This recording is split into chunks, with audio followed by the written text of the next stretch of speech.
let's do Mick Karn, Kate Bush, Heads Were Dancing.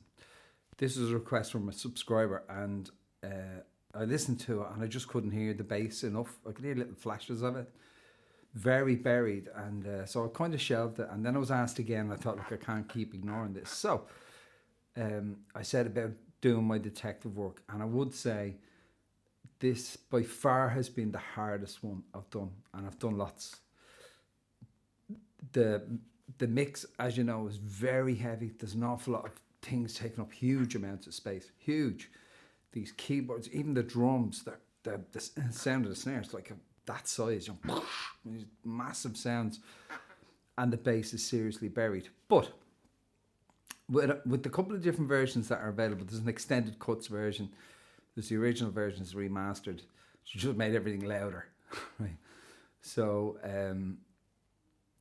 what I did was I isolated the middle channel, and in so doing, what you do is you take away anything that's panned hard left and right, which was an awful lot of those noisy keyboards and big reverbs and things. Now, what comes back sounds strange, but you can hear things a bit better. And I used an AI to strip out the bass, and the problem with Mick in particular, and fretless bass in general, is that a lot of it AI thinks is voice. So you only get bits, and then you got to listen to or thinks it's other than bass, like keyboards maybe. And you got to listen to keyboard tracks and hear little bits of bass, kind of, oh, that's a little bit of bass. But essentially what you have then is like a jigsaw, and you're getting little bits, okay? And then what I do is I slow it right down to about 65%, and I listen and make sure I have everything. This is so off the wall what he's doing, because a lot of it changes, even in the, like, basically two verses, changes. It's not the same as it was the first time. The second time he does it, and that really fast riff, that thing, that changes where it comes in. It also changes how long it is. This is it, boys and girls. I survived this one. So let's get cracking. Oh, what I meant to say, the reason I said all that is there's an awful lot of detective work goes into this. I'd really, really appreciate it if you'd subscribe or share the thing to people, that who are learning a bit of bass, because to even understand a couple of phrases in Mick Karn is a gift. Like, he left us this gift of a completely new way of playing, a new approach to how you hear bass guitar in a rock pop, art rock situation. So give us a like and a subscribe with it if you haven't already. Really appreciate it. Cheers. Let's get going. Okay, so the first thing we're going to have to do is detune this E string down to a D. Now, if you haven't done that before, you don't know what I'm talking about. Basically, this string and this one have to be the same note, an octave apart. And we can tell that's what he's done by listening closely. Where she's singing do, do, do, do, do, you can quite clearly hear that he's sliding up from a note that's below the low E. Okay, now, have we a video? No. He had a 5-string bass. We know that because it was auctioned recently. I think he mentions it in his book. Can't be sure. I must read it again. So we do know he had access to a 5-string. But I think because of the way the tonality of that string changes when it's tuned down, I think it's detuned. And once I figured that out, I had a big piece of that jigsaw solved. And then there's another piece which gave me real headaches for a while, and we'll get to that. So let's tune down, right? So you can go like that and then drop that down, or you can use the harmonic. I hear the bass. They're the same, like,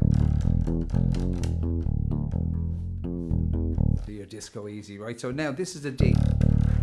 Okay, first thing we have to do.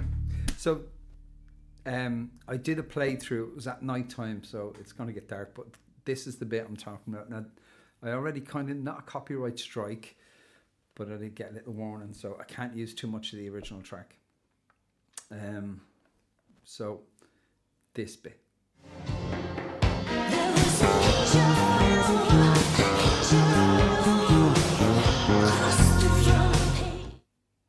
So the bass itself doesn't come in until she says a picture of you. There was a picture of you. She's dancing with Hitler, as you do.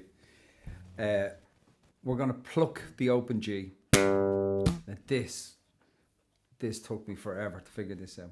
Again, we're used to kind of playing an open string if it's a note up from the note we're on. So like that. But we don't think to do that. Not often anyway. And Mick Karn certainly did, because it's all just notes then. No rules, like, which is such a blessing for him. Anyway, so we're going to start with an open G. And then the 13th fret on the D string. I'll play it for you actually first.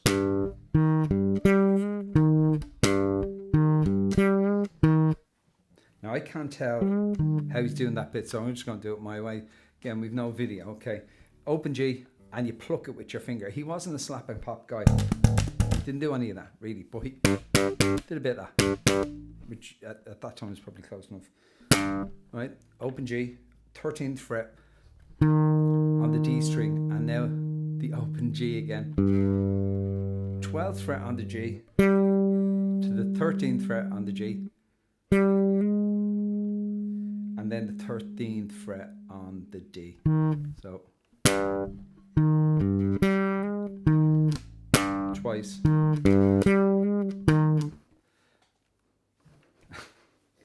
Mad.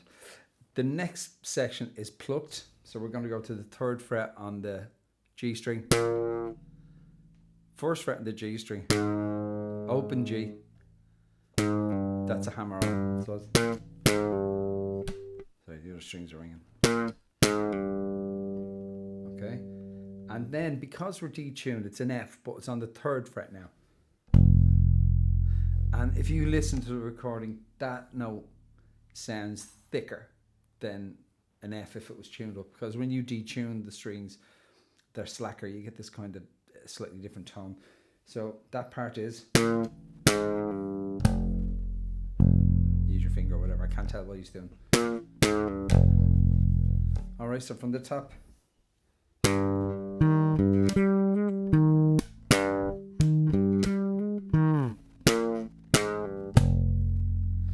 And now the bit everyone loves.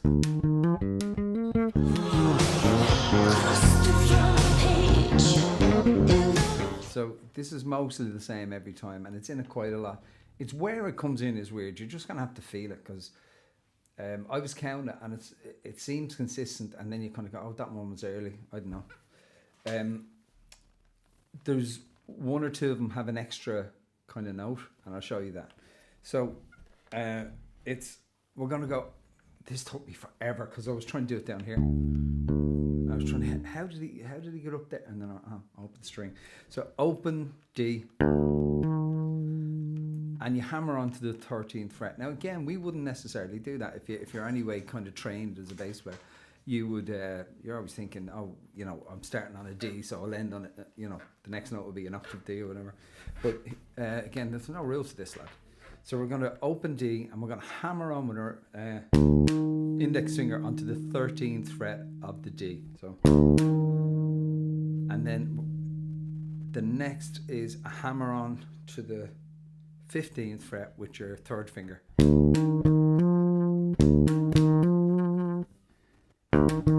Right, but it's the speed of it that will stop you hearing that. You know, it's like. So we need to be getting up to that kind of speed. So just practice it, you know.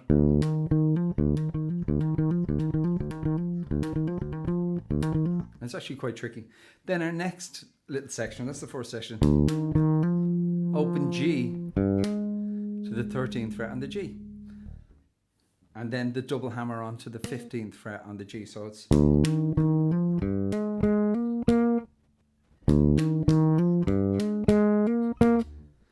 and then open D and hammer on to the 15th fret on the D.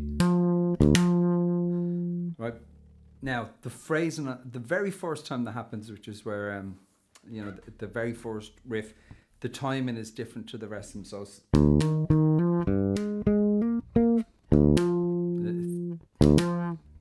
it's almost like he missed it. Yeah, but the emphasis is different. So, but the rest of them are.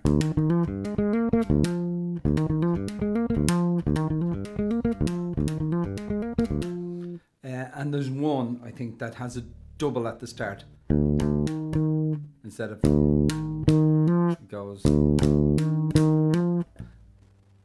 That's the hardest part. That's the bit. That's the money shot. The bit that everyone turns their head on. There's the very nice guy actually reacts to music on YouTube. Someone sent it this, and when that came in, he went like that, and did you hear that? Like, and he actually calls out Mick Karn in it with proper order. So that bit is.